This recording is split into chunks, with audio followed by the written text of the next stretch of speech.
মাননীয় প্রধানমন্ত্রী জনাব তারেক রহমান চীন সফরে যাবেন। এই ব্যাপারে ভারতীয় বিভিন্ন গণমাধ্যমে বিরূপ প্রতিক্রিয়া ব্যক্ত হয়েছে। এই ব্যাপারে দেশের জনগণের মতামত কি, চলুন দেখে নেওয়া যাক।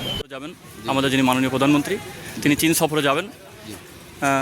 এই ব্যাপারে ভারতীয় গণমাধ্যমে বিভিন্ন প্রকার গুজব বা প্রতিক্রিয়া দেখা যাচ্ছে, বিভিন্ন মিডিয়াতে বিভিন্ন রকম প্রতিক্রিয়া দেখা যাচ্ছে। এই ব্যাপারে আপনার মতামত কি? আমার মতামত হলো, আমাদের দেশের প্রধানমন্ত্রী আমাদের দেশের সাথে বিশ্বের যে কোনো দেশে যাইতে পারে। এই জন্য তো ভারতের কিছু না, এখানে ভারতের তো কোনো মাথা কামানোর কোনো কিছু কেন আমি দেখার মতো দেখি না কিছু। আসসালামু আলাইকুম। আপনি তো শুনেছেন যে প্রধানমন্ত্রী চীন সফরে যাচ্ছেন।